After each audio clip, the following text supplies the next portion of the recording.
ਅਗਲੀ ਪੰਜਾਬ ਸੰਕਟ ਦੀ ਗੱਲ ਕਰ ਲਈਏ। ਪੰਜਾਬ ਦੇ ਸਿਰ ਚੜੇ ਕਰਜ਼ੇ ਦੀ ਪੰਡ ਕਹਿੰਦੇ ਹੋਰ ਭਾਰੀ ਹੋ ਗਈ।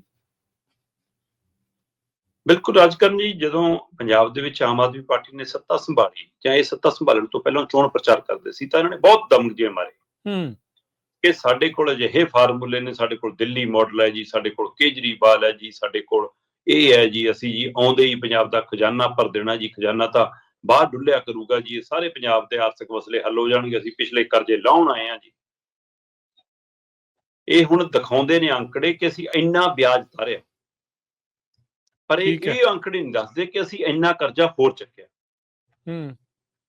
ਰਾਜਕਰ ਜੀ, ਜਿੰਨੀਆਂ ਪਹਿਲਾਂ ਸਰਕਾਰਾਂ ਆਈਆਂ ਉਹ ਵੀ ਪਿਛਲੇ ਕਰਜ਼ੇ ਦਾ ਵਿਆਜ ਚੁਕਾਉਂਦੀਆਂ ਆਈਆਂ ਤੇ ਪਰ ਨਵਾਂ ਕਰਜ਼ਾ ਹੋਰ ਪੰਜਾਬ ਦੇ ਸਿਰ ਤੇ ਰੱਖਦੀਆਂ ਆਈਆਂ। ਪਰ ਮੌਜੂਦਾ ਸਰਕਾਰ ਨੇ ਰਿਕਾਰਡ ਤੋੜੇ। ਜਿਹੜਾ ਕਰਜ਼ਾ ਐਵਰੇਜ 3000 ਕਰੋੜ ਦਾ ਹਰ ਮਹੀਨੇ ਚੁੱਕਿਆ ਜਾ ਰਿਹਾ ਸੀ, ਉਸ ਨੂੰ ਇਹ 4200, 4300, 4400, 4500 ਕਰੋੜ ਤੱਕ ਵੀ ਲੈ ਗਏ। ਅੱਜ ਦੀ ਤਰੀਕ 'ਚ ਪੰਜਾਬ ਦੇ ਸਿਰ ਤੇ ਲਗਭਗ 4 ਲੱਖ ਕਰੋੜ ਨੂੰ ਕਰਜ਼ਾ ਜਾ ਚੁੱਕਿਆ। 3,65,000 ਤੋਂ ਵੱਧ ਦਾ ਕਰਜ਼ਾ ਪੰਜਾਬ ਦੇ ਸਿਰ ਤੇ ਖੜਾ ਹੈ ਜੀ। ਹਾਂ, ਇਹਦੇ ਵਿੱਚ ਇਹਨਾਂ ਦਾ VIP ਕਲਚਰ, ਇਹਨਾਂ ਦੀਆਂ ਮੌਜਾਂ, ਇਹਨਾਂ ਦੀਆਂ ਉਡਾਨਾਂ, ਇਹਨਾਂ ਦੇ ਇਹ ਸ਼ੋਅ, ਬਾਕੀ ਜਿਹੜਾ ਪੱਕੇ ਖਰਚੇ ਨੇ, ਤਨਖਾਹਾਂ ਭੱਤੇ ਜੇ ਉਹ ਪਏ ਨੇ, ਫਿਰ ਮੁਫਤ ਸਕੀਮਾਂ ਦਾ ਅਸਰ, ਚਾਹੇ ਉਹ ਬੱਸ ਵਾਲੀ ਹੈ, ਚਾਹੇ ਉਹ ਬਿਜਲੀ ਵਾਲੀ ਹੈ ਨਾ, ਉਹ ਸਾਰਾ ਅਸਰ ਵੀ ਪੈ ਰਿਹਾ। ਹੁਣ ਪਰ ਇਹਦਾ ਮਤਲਬ ਇਹ ਨਹੀਂਗਾ ਕਿ ਇਹ ਕਰਜ਼ੇ ਦੇ ਲਈ ਇਕੱਲੀ ਇਹ ਸਰਕਾਰ ਜ਼ਿੰਮੇਵਾਰ ਹੈ। ਚਾਹੇ ਉਹ ਸੰਗਤ ਦਰਸ਼ਨ ਹੋਣ ਹੈਨਾ, ਤੇ ਚਾਹੇ ਕੈਪਟਨਾਂ ਦੀਆਂ ਗਰਾਂਟਾਂ ਹੋਣ, ਉਹ ਸਾਰੇ ਲਾਰੇ ਲੱਪੇ ਉਹਨਾਂ ਦੇ ਟਾਈਮ ਵੀ ਸ਼ਾਹੀ ਠਾਠ ਹੋਣ, ਉਹ ਵੀ ਸਾਰੇ ਬਰਾਬਰ ਦੇ। ਸੋ ਅਕਾਲੀ ਭਾਜਪਾ ਤੋਂ ਲੈ ਕੇ ਕਾਂਗਰਸ ਤੋਂ ਹੁੰਦਿਆਂ ਹੋਇਆ ਆਮ ਆਦਮੀ ਪਾਰਟੀ ਤੱਕ ਪੰਜਾਬ ਦੇ ਸਿਰ ਕਰਜ਼ਾ ਚੜਾਉਣ ਲਈ ਸਾਰੇ ਜ਼ਿੰਮੇਵਾਰ ਨੇ। ਔਰ ਇੱਕ ਧਾਰਨਾ ਬਣਾ ਕੇ ਵੀ ਪੇਸ਼ ਕੀਤੀ ਜਾਂਦੀ ਰਹੀ ਕਿ ਵੀ ਜਦੋਂ ਪੰਜਾਬ ਦਾ ਦੌਰ ਚੱਲ ਰਿਹਾ ਸੀਗਾ, ਔਖੇ ਦੌਰ ਚੋਂ ਪੰਜਾਬ ਲੰਘ ਰਿਹਾ ਸੀਗਾ, ਉਸ ਦੌਰ ਦੇ ਵਿੱਚ ਕੇਂਦਰ ਨੇ ਆਪਣੇ ਸੁਰੱਖਿਆ ਦਸਤੇ ਵੀ ਭੇਜੇ, ਇੱਥੇ ਘਾਣ ਵੀ ਹੋਇਆ ਤੇ ਸਾਡੇ ਸਿਰ ਕਰਜ਼ਾ ਵੀ ਚੜਾ ਗਏ, ਕਿਉਂਕਿ ਉਹਨਾਂ ਦੀਆਂ ਜੀ ਤਨਖਾਹਾਂ ਭੱਤਿਆਂ ਦਾ ਸਾਰਾ ਕਿ ਤੁਹਾਨੂੰ ਫੌਜ ਦਿੱਤੀ ਹੈ ਜੀ, ਇਸ ਲਈ ਆ ਦਿੱਤਾ ਜੀ, ਉਹਦਾ ਖਰਚਾ ਤੁਸੀਂ ਦਿਓ। ਬਿਲਕੁਲ ਉਹ ਕਰਜ਼ਾ ਸੀ ਪੰਜਾਬ ਦੇ ਸਿਰ ਤੇ। ਪਰ ਹੁਣ ਵੀ ਇਸ ਧਾਰਨਾ ਨੂੰ ਕਿ ਸ਼ਾਇਦ ਉਹੀ ਤੁਰਿਆ ਆਉਂਦਾ, ਇਹ ਕਾਫੀ ਹੱਦ ਤੱਕ ਉਸ ਕਰਜ਼ੇ ਨੂੰ, ਮਤਲਬ ਲਗਭਗ ਪੂਰੀ ਤਰ੍ਹਾਂ ਵੀ ਕਿਹਾ ਜਾ ਸਕਦਾ ਕਿ ਉਸ ਕਰਜ਼ੇ ਨੂੰ SK ਗੁਜਰਾਲ ਔਰ ਮਨਮੋਹਨ ਸਿੰਘ ਨੇ ਕਾਫੀ ਹੱਦ ਤੱਕ ਮਾਫ ਕੀਤਾ।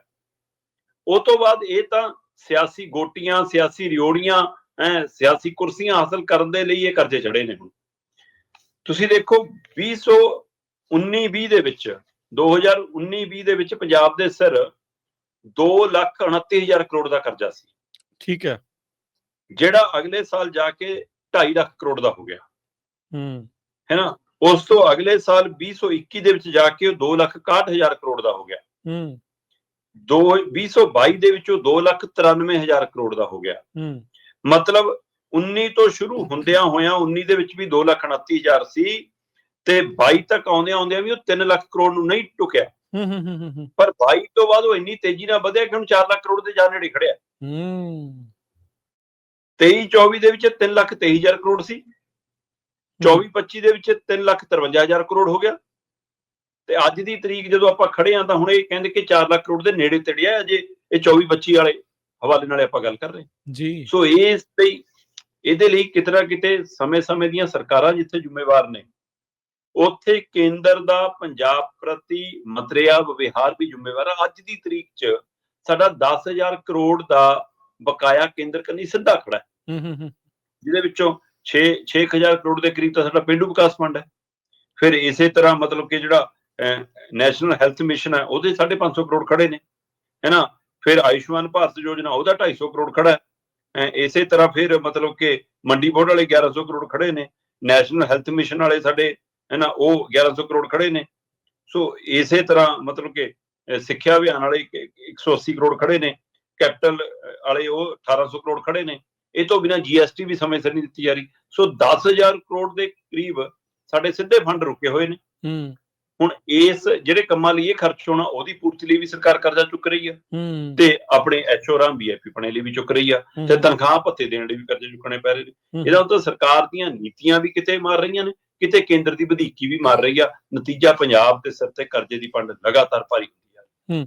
ਇਹ ਕਰਜ਼ਾ ਕੇਂਦਰ ਤੋਂ ਹੀ ਚੱਕਿਆ ਜਾਂਦਾ ਨਹੀਂ, ਇਹ ਬਿਲਕੁਲ ਜਿਵੇਂ ਵਰਲਡ ਬੈਂਕ ਤੋਂ, ਉਹ ਕੇਂਦਰ ਤੋਂ, ਇਹ ਉਹਨਾਂ ਦੇ ਜਾਂ ਫਿਰ ਕੁਝ ਆਪਣੀਆਂ ਜ਼ਮੀਨਾਂ ਜਾਇਦਾਦਾਂ ਗਿਰਵੀ ਰੱਖ ਕੇ ਕਈ ਤਰੀਕਿਆਂ ਨਾਲ, ਮਤਲਬ ਕਿਹੜੇ ਕਈ ਤਰੀਕੇ ਨੇ, ਔਰ ਸਿੱਧੇ ਰੂਪ 'ਚ ਜਿਹੜੇ ਆਪਾਂ ਅੱਜ ਕਰਜ਼ੇ ਦੀ ਗੱਲ ਕਰ ਰਹੇ ਹਾਂ, ਇਹ ਵਾਇਆ ਕੇਂਦਰੀ ਕਰਜ਼ੇ ਦੇ ਬਾਰੇ ਗੱਲ ਕਰ ਰਹੇ ਹਾਂ। ਠੀਕ ਹੈ ਜੀ।